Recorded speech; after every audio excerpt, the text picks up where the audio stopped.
नमस्कार दोस्तों, आप क्राइम तक देख रहे हैं। बात करते हैं एक ऐसी खबर से जिसने सुना उसके होश उड़ गए। ये दिल्ली की खबर है। दिल्ली हाई कोर्ट के जज के घर में जब आग लगी, फायर ब्रिगेड के कर्मी पहुंचे और अधिकारी पहुंचे तो देखा इतना कैश। कहां से आया इतना कैश? इन जज का नाम है जस्टिस यशवंत वर्मा, इनका नाम है। इनको वापस इलाहाबाद हाईकोर्ट भेज दिया गया। 2021 में इलाहाबाद हाईकोर्ट से दिल्ली हाईकोर्ट आए थे, लेकिन अब जिस तरह से इनके घर में आग लगी और उसके बाद ये कैश मिला है, ये कैश किसका है? इनके खिलाफ मुकदमा क्यों नहीं दर्ज होना चाहिए? इनको गिरफ्तार क्यों नहीं किया जाना चाहिए? ये पूछा क्यों नहीं जाना चाहिए कि कैश जो है वो किसका है? अभी जो कार्रवाई की है मैं आपको बता दूं, सुप्रीम कोर्ट कोलेजियम ने कार्रवाई की है जिसमें इनके तबादले की सिफारिश की गई है, जिसकी जो अगुवाई की थी जस्टिस संजीव खन्ना ने की थी। 3 वरिष्ठतम जजों के कोलेजियम ने जस्टिस वर्मा को इनके मूल जो काडर है जहां से ये आए थे इलाहाबाद हाईकोर्ट, वहां भेजने की सिफारिश की। लेकिन सवाल ये उठता है, क्या तबादले से ये करप्शन बंद हो जाएगा? सवाल उठता है। दिल्ली हाईकोर्ट का एक जज, अनअकाउंटेड मनी। बिल्कुल चिराग जी देखिए, जो बाकी जजेस हैं उनका कहना है कि सुप्रीम कोर्ट के पास अपनी वो है, अपना लॉ है कि अगर कोई जज के खिलाफ कोई कंप्लेंट है तो जो 1999 में जो बनाई गई थी इन हाउस प्रक्रिया है सुप्रीम कोर्ट की, उसके तहत वो जो चीफ जस्टिस हैं वो इनके खिलाफ वो निकाल सकते हैं, नोटिस इशू कर सकते हैं और इनके खिलाफ कार्रवाई की मांग कर सकते हैं। मतलब इनसे बुलाकर पूछा जा सकता है कि क्या ये आप इस पे स्पष्टीकरण दो। अगर उससे सेटिस्फाई हुए जजेस तो ठीक है, नहीं सेटिस्फाई हुए तो उनके ऊपर इंक्वायरी बैठा दी जाती है। लेकिन ऐसा होता नहीं दिखाई दिया, जिसको लेकर बाकी जजेस बोल रहे हैं कि न्याय प्रणाली और न्यायपालिका पे लोगों का विश्वास उठेगा अगर हम इस तरह से जजेस को फ्री हैंड छोड़ देंगे। हमें अब इससे पूरे हर जगह ये मैसेज आ गया, हर जगह हर न्यूज़पेपर में ये छप गई है। मैंने कल मैंने एक न्यूज़पेपर में पढ़ा, मैंने टाइम्स ऑफ इंडिया में। तो अब ये लोगों का विश्वास उठने लगा है अगर इन पे एक्शन नहीं लिया गया। ये बाकी जजेस मांग कर रहे हैं। नहीं, इसमें अगर कोई करप्शन का केस होता है, अगर इस तरह से पैसा मिलता है, उससे पूछा जाता है, इनकम टैक्स अलग से नोटिस देता है, प्लस जो अनअकाउंटेड मनी का केस बनता है, जांच करते हैं, तो क्या ये संभव है कि किसी जज के खिलाफ केस दर्ज हो? या ये संभव है कि सिर्फ इनको जो 2 प्रक्रिया हम सुन रहे हैं कि इन हाउस, एक तो इनकी इंक्वायरी होती है और उसमें अगर दोषी पाए जाते हैं तो इनको हटाने के लिए राष्ट्रपति से अप्रूवल, जो संसद से अप्रूवल लेना पड़ता है, तो एक ये प्रोसीडिंग है। देखिए, तो क्या इसके अलावा तीसरा ऑप्शन इनके ऊपर क्रिमिनल केस हो सकता है? नहीं, वो चिराग जी ये चीज इन्हें वो मिली है क्या? आपको देखिए कि तो लॉ का संरक्षण है कि इनके ऊपर डायरेक्ट ऐसे क्रिमिनल केस नहीं हो सकता जब तक नहीं। हम मुझे याद आ रहा है शामित मुखर्जी का केस, जिसमें एक जज के ऊपर करप्शन के संगीन इल्जाम लगे थे। नहीं, लेकिन तो भी वो चीफ जस्टिस के थ्रू ही, देखिए आप देखिए ये दिल्ली हाई कोर्ट के जज है, मतलब ये जस्टिस है, सबऑर्डिनेट कोर्ट के जज नहीं है, ये जस्टिस है। जो हाई कोर्ट का जज होता है वो भी जस्टिस होता है, सॉरी वो जज होता है मतलब जस्टिस होता है। तो जस्टिस के लिए उनको ये संरक्षण दिया गया है, डायरेक्ट उनकी अरेस्टिंग नहीं है किसी भी केस में।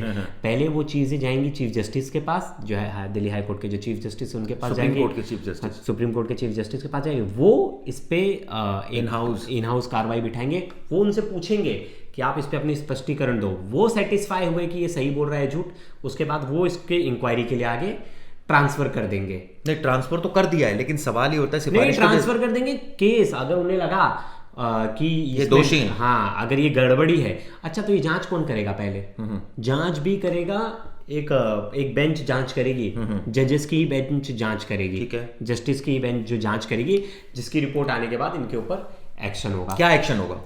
अगर करप्शन के चार्जेस होंगे तो करप्शन के चार्जेस लगेंगे जो नॉर्मल लोगों पे लगते हैं। यानी कि आपका कहना है कि मुकदमा भी हो सकता है और उनको हटाने की प्रक्रिया भी जो संसद के थ्रू होती है वैसे होगी। बिल्कुल। और देखिए, इसमें पुलिस ने और बाकी लोगों ने इसमें हस्तक्षेप इसलिए नहीं किया। देखिए, पुलिस ने तो बाकी जगह खबर फैला दी, मीडिया से लेके हर जगह, कि भाई साहब इनके घर से इतना पैसा मिला, हम आग बुझाने गए थे, ये चीजें। अभी कोई चिंदी चोर को पकड़ना हो तो दिल्ली पुलिस 1 मिनट में पकड़ भी लेती है, मुकदमे भी दर्ज करती है, लेकिन चूंकि जज का मामला है, जस्टिस का मामला है, तो उसमें चिराग जी थोड़ा कॉम्प्लिकेटेड नहीं करते। उसमें ना क्या हो जाता है, प्रॉब्लम होता है कि इनके पास राइट्स नहीं है ना उतने। ओके, ठीक है, चलिए मैं खबर आगे बढ़ देता हूँ। सूत्रों के मुताबिक जस्टिस यशवंत वर्मा के सरकारी बंगले में आग लगी थी, जिसको बुझाने टीम को वहां पर भारी मात्रा में कैश मिला। कितना कैश मिला, ये कैश किसका है, इस बारे में स्पष्टीकरण होना चाहिए। अगर सब कुछ सही था तो ट्रांसफर क्यों कर दिया गया? भारी मात्रा में कैश मिलने के बाद हड़कंप मच गया। मामले की सूचना मिलने के बाद जो सीजीआई हैं यानी chief justice of India Sanjeev Khanna की अगुवाई में एक कॉलेजियम बैठा और फिर उसने इनको ट्रांसफर करने का लेकिन फैसला ट्रांसफर किया। करने का फैसले को लेकर कोई खुश नहीं है चिराग में। सबका कहना है कि ट्रांसफर नहीं करना चाहिए था, इससे तो लोगों के मन में और शक आएगा।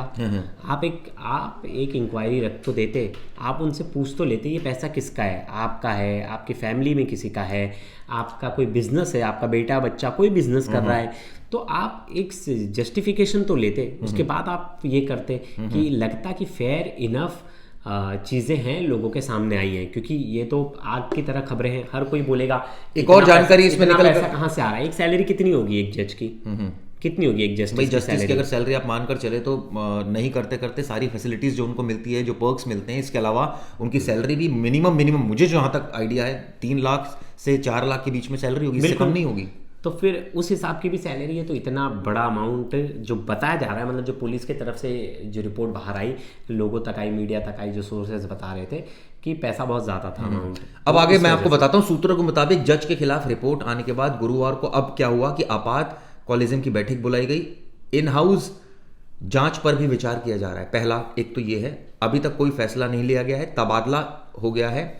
और आपको बताता हूँ 2021 में ये इलाहाबाद हाईकोर्ट से दिल्ली हाईकोर्ट आए थे और इनके खिलाफ अब इनको वापस भेजने की सिफारिश के साथ इनके खिलाफ जांच और महाअभियोग की प्रक्रिया भी चलाए जाने की चर्चा उठ रही है। और ये भी पता चला है कि जो सुप्रीम कोर्ट के कुछ सदस्यों ने इस घटना पर चिंता जताई है, क्योंकि अगर ऐसा होता है कि नहीं होता है तो नेचुरली एक छवि धूमिल होती है। बिल्कुल, देखिए सबसे ज़्यादा आप लास्ट स्टेज किसके पास जाते हो? हम थक हार के हर कोई न्यायपालिका के ऊपर ही जाता है और न्यायपालिका से ही सबका ऐसा होता है कि वहीं से उसे जाके जस्टिस मिले। लेकिन किसी जज के ऊपर ऐसा लांछन लगे, कोई जज के ऊपर ऐसा आरोप लगे, तो कहीं ना कहीं जितने ऑर्डर्स को उन्होंने साइन किया है ना, उन सब केसेस वाले सोचते यार कहीं ये जज ने हमारे केसेस में तो नहीं। आपको याद होगा, देखिए मैं बताता हूँ, 1999 की सुप्रीम कोर्ट की गाइडलाइन है to deal with allegation of corruption, wrong doing and judicial irregularities against जज ऑफ द कॉन्स्टिट्यूशनल कोर्ट। ये वही बनाया गया जिसके हिसाब से अब, लेकिन इसमें वही मैंने आपको बताया, इसमें 2 प्रावधान है, आपको बता दूं। पहला प्रावधान है कि संबंधित न्यायाधीश से जो इन हाउस प्रक्रिया चलती है, स्पष्टीकरण मांगा जाता है, अगर संतुष्ट नहीं हो तो आगे भेज दिया जाता है।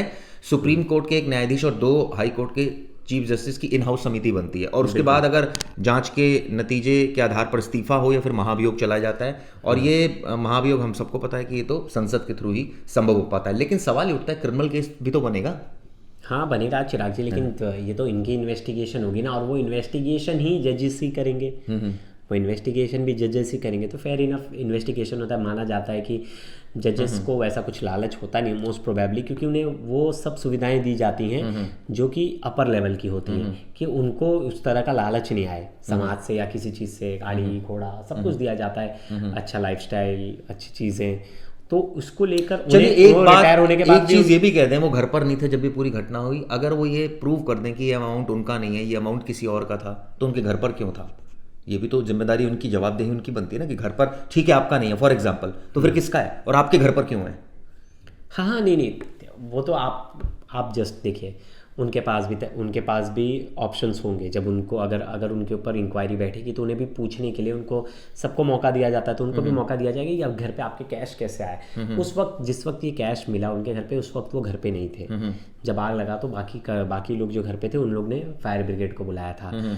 तो वो बोलेंगे कि मैं जिस वक्त था ये कैश नहीं था। अब वो खुद बता पाएंगे कैश किसका नहीं, लेकिन सवाल ये उठता है ना, सारी चीजें मैं मान लूँ, ट्रांसफर क्यों कर दिया? ट्रांसफर इसीलिए किया इन्होंने, और कुछ ना कुछ तो दाल में काला है ना। उन्हें लगा इससे छवि धूलमिल हो रही है, लेकिन सिर्फ ट्रांसफर चलने से काम नहीं होगा। आपको एक इंक्वायरी बिठानी बहुत ज़रूरी है, और ये हम मांग नहीं कर रहे, ये बाकी जस्टिस हैं, बाकी जजेस हैं, वो मांग कर रहे हैं। और इस पर कई जजेस के प्रतिक्रिया भी आना शुरू हो गई है, बहुत लोग बोल भी रहे, बात भी कर रहे हैं कॉलेजियम सिस्टम में। खुद में बहुत सारे वकीलों से मैंने बात की, बोलते हैं हर जगह पूरे दिल्ली हाईकोर्ट में इस बात की चर्चा है। एक पूर्व मुख्य चुनाव आयुक्त है SY कुरैशी, उनका कहना है कितनी शर्म की बात है, देखते हैं क्या कार्रवाई होती है, क्या तबादला एक सजा है? ये बहुत बड़ी बहस छिड़ गई है। अब उस पर एक जन मैंने कमेंट पढ़ा कि जजेस का मामला है ना, इसलिए बस तबादला हुआ। कोई और आदमी करप्शन केस होता तो बोलते, अरविंद केजरीवाल का करप्शन केस होता, हाँ, तो मुकदमा हो जाता है, जेल भेज दिया जाता। अभी तक ज़्यादा सबूत भी नहीं थे, ऐसा लोगों का कहना है, कमेंट्स में लिख रहे हैं। अब तो वो कोर्ट जज जाने, लेकिन देखिए कंटेम्प्ट ऑफ कोर्ट्स होता है, ये लोग जो कमेंट्स करते हैं उस तरह से उसके लिए भी तो आज़ादी नहीं है। नहीं, लेकिन अगर किसी जज को इस तरह से ट्रांसफर किया जा रहा है तो कुछ ना कुछ नहीं, दाल में तो दाल काला में है। कुछ ना कुछ क्या काला है, पूरा दाल काली है, पूरी दाल काली है। अब क्या वेट करेंगे क्या कि कंटेम्प्ट ऑफ कोर्ट हो जाएगा और इस तरह से किसी के घर पे इतना सारा कैश मिलेगा, उसकी कोई इंक्वायरी ना हो, उसके बारे में कोई जांच ना हो, उसके बारे में कोई बोले ना, उसके बारे में आप सिर्फ चुपचाप ट्रांसफर कर दो, तो नहीं चलेगा ना। आप न्याय प्रणाली पे लोगों का बहुत ज़्यादा विश्वास है, तो आप उसको फेयर इनफ ही रखिए, आप उसको फेयर इनफ तरह ही इन्वेस्टिगेशन कीजिए जो बाकी जजेस मांग कर रहे हैं। चलिए देखते हैं इस मामले में क्या कार्रवाई होगी, क्या ईमानदारी से जांच होगी, ये पता लगाया जाएगा ये कैश कहाँ से आया, किसका था, घर पर क्या कर रहा था ये कैश, और क्या इस मामले में अगर वो दोषी पाए जाते तो उनके खिलाफ एज पर लॉ कार्रवाई होगी या नहीं, ये देखने वाली बात होगी। वीडियो किस लिए की जरूरत है। शुक्रिया।